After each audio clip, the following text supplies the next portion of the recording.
May aso. Ma'am, hindi po ba nangangagat yung aso, ma'am? Croutons dito na napakaganda. Grabe, dilaw na dilaw talaga, no? Very nature naman yung dating dito. Napakasarap ang dating niya. Tapos, nakagapang siya sa balimbing. Parang ngayon kung umalis sa ano na to, dito banda, sobrang nagagandahan ako.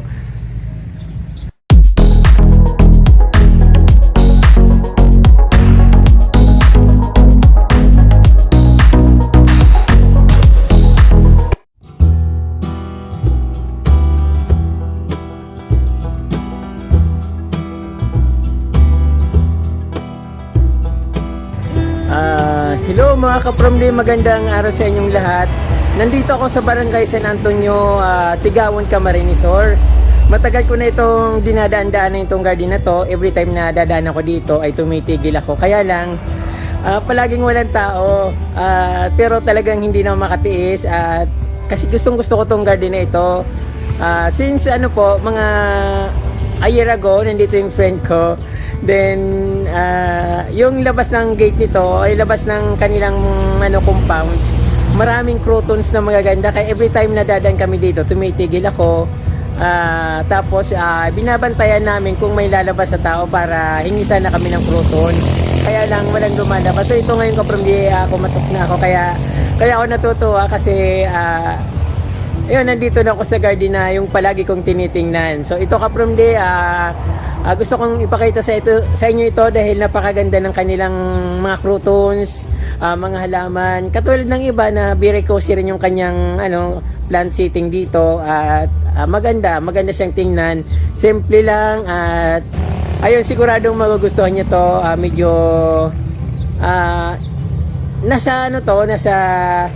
Medyo nasa gilid ng highway kaya medyo maingay yung mga sasakyan. Pero ang the best dito ka-Promdi yung croutons talaga. Napakaganda at syempre mayroon din silang bougainvillea dito sa yun nakikita sa likuran ko. Ayan ka-Promdi, dati dito sa lugar na ito punong-puno ito ng croutons. Hindi ko lang alam kung bakit nawala ng iba kasi talagang dito dilaw na dilaw. Wala kang makikitang ibang halaman kundi lahat na croutons. Ganyan lahat yung makikita dito. Kaya lang ito medyo parang napabayaan na. At siguro alam mo naman mga plantito minsan bigla na lang pumuputol kaya siguro naubos yung mga sanga. So ito ka from ito yung entrance ng bahay nila. At syempre dahil nagpaalam ako, libre akong pumasok. Pasok na tayo ka-From sa kanyang napakagandang bakuran dito sa Barangay San Antonio, Tigawon, Camarines Sur. So dito sa sa gilid ng bakod sa nakaharap sa highway, makikita dito yung mga santans na kulay orange.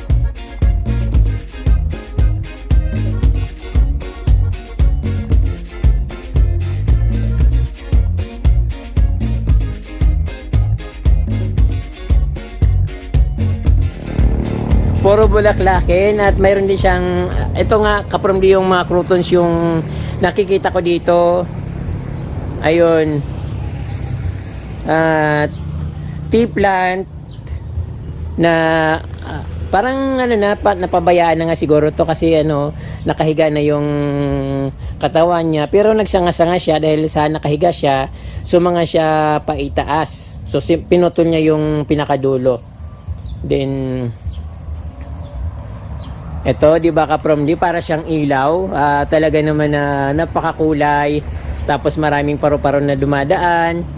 Then ito rin, yung iba't ibang kulay na croutons na isa sa mga favorite ko ang taba-taba niya.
Ang gandang tingnan kapag ganito kalawak yung garden mo, tapos napakadaming halaman sa gilid at mga ano pa, mga ayan, makukulay pa.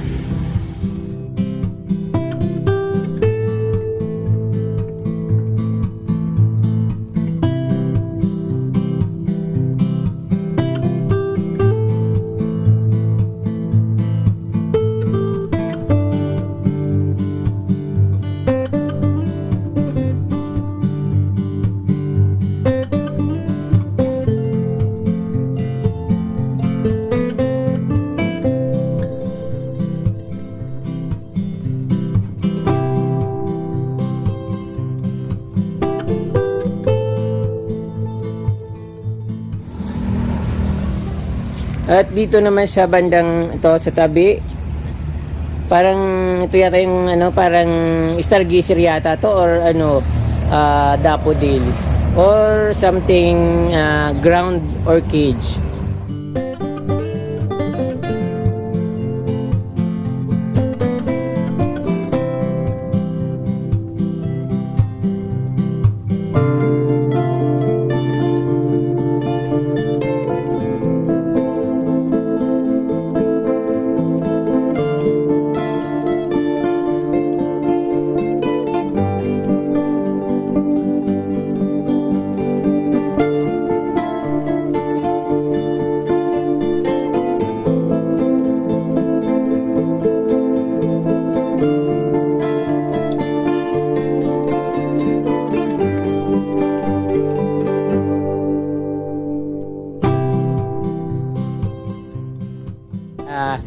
Naghalo yung yellow bell sa bougainvillea, napakagandang tingnan.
At dito,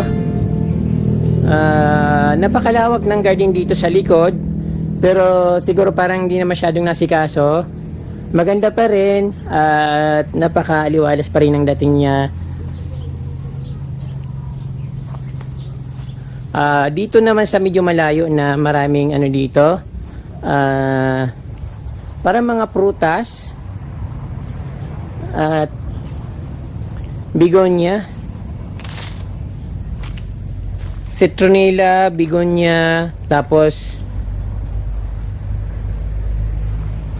croutons,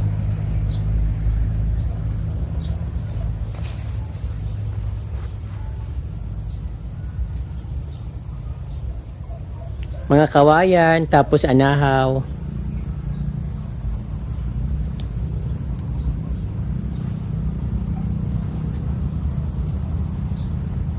Sa likod dito ng bahay Kaprom D,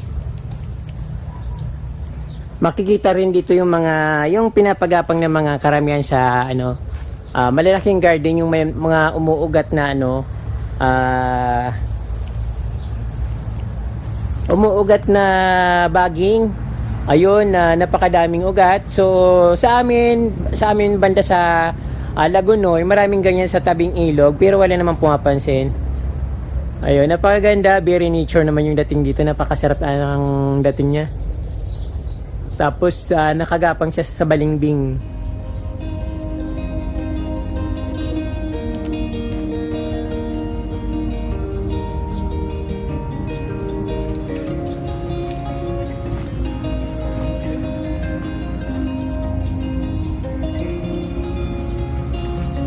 Meron din ditong hydrangeas, kulay blue.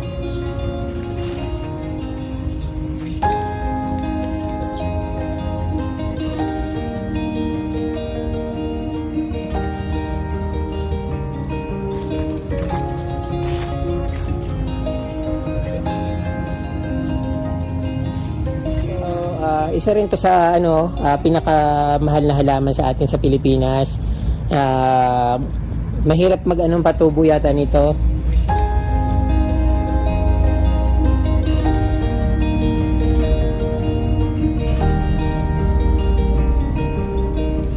Meron silang dragon fruits na parang bagong tanim pa lang siya. Then dito yung may mga flowering plants, saka akalay pa na hindi pa masyadong malago. Then may bayabas. Ayun.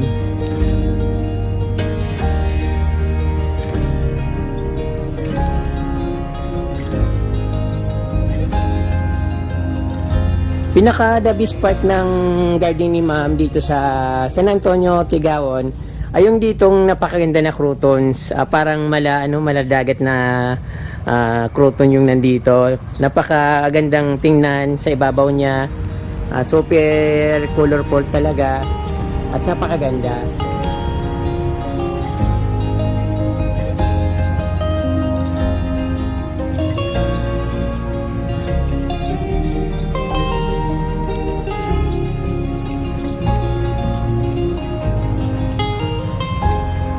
Parang ngayon kung umalis sa dito banda, sobrang nagagandahan ako. Ayun.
So, ayan po mga ka-From-D, nakita nyo po yung napakagandang garden dito, especially yung croton na maladagat yung lawak ng tanim niya ng croton. Sobrang ganda.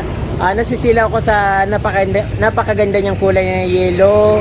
Tapos yung, ayun, yun talagang nakaka-attract dito sa kanyang garden. At syempre bago ako lumabas, sabi ko hingi muna ako ng crotons. Kahit cutting lang, kahit 3 piraso, okay naman daw. So, mabait naman yung may-ari. So, ayun ka-From-D, dahil humingi naman ako ng kruto, nagpaalam naman ako sa kanya para sabi ko, kahit cutting lang, kahit tatlong putol, so okay naman daw. Kaya to, kukuha na ako ka-From-D kasi sayang at ang ganda-ganda ng ng kruton dito. From-D, dinamayan ko na yung kinuha ko, siguro ilang cutting, mga 6 na cut or 7 cut. So, pwede na yan. At least para kahit mabuhay yung mga 3 or 4, okay na yun. Masaya na ako dahil sa napakagandang kruto na ito.